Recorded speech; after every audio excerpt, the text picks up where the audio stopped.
In other worlds that have successfully unified, did they maintain their individual freedom of thought? To varying degrees.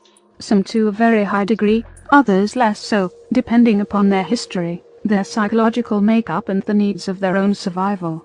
Your life in the world has been relatively easy compared to where other races have developed.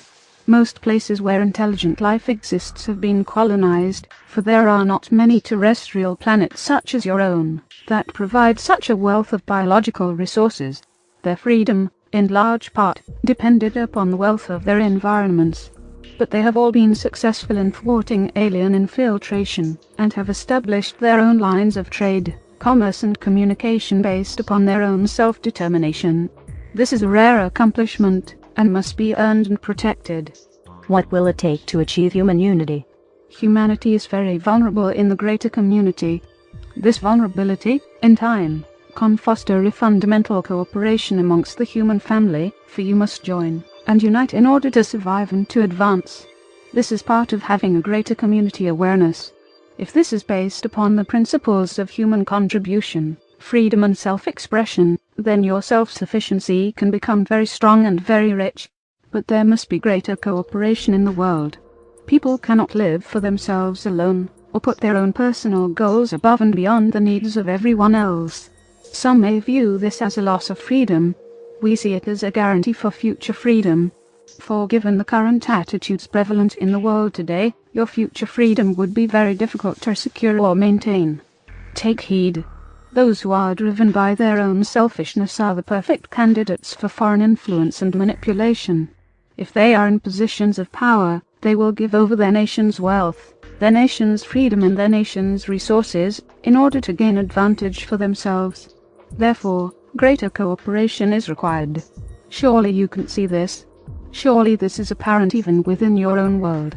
But this is very different from the life of the collective, where races have been dominated and controlled, where those who are compliant are brought into the collectives, and those who are not are alienated or destroyed. Surely such an establishment, though it may have considerable influence, cannot be beneficial for its members. And yet this is the path that many in the greater community have taken. We do not wish to see humanity fall into such an organization. That would be a great tragedy and a loss. How is the human perspective different from yours? One of the differences is that we have developed a greater community perspective, which is a less self-centered way of looking at the world. It is a point of view that gives great clarity and can provide great certainty regarding the smaller problems that you face in your daily affairs. If you can solve a great problem, you can solve lesser ones. You have a great problem. Every human being in the world faces this great problem. It can unite you and enable you to overcome your long-standing differences and conflicts. It is that great and that powerful. This is why we say there is a possibility for redemption within the very circumstances that threaten your well-being and your future. We know that the power of knowledge within the individual can restore that individual and all of their relationships to a higher degree of accomplishment, recognition, and ability. You must discover this for yourself. Our lives are very different. One of the differences is that our lives are given to service, a service that we have chosen. We have the freedom to choose, and thus our choice is real and meaningful and is based upon our own understanding. Amongst our group are representatives from several different worlds. We have come together in service to humanity. We represent a greater alliance that is more spiritual in nature. This message is coming through one man.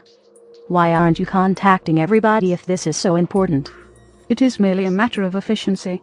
We do not control who is selected to receive us. That is a matter for the unseen ones, those whom you could rightly call angels. We think of them in this way.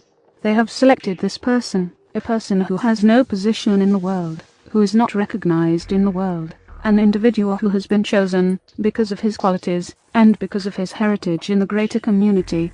We are glad to have one through whom we can speak.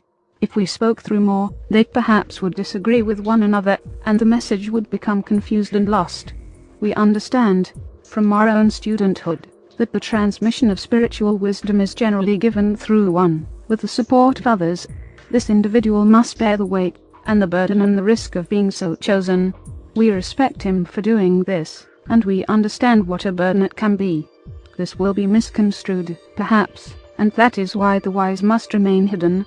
We must remain hidden. He must remain hidden. In this way, the message can be given, and the messenger can be preserved.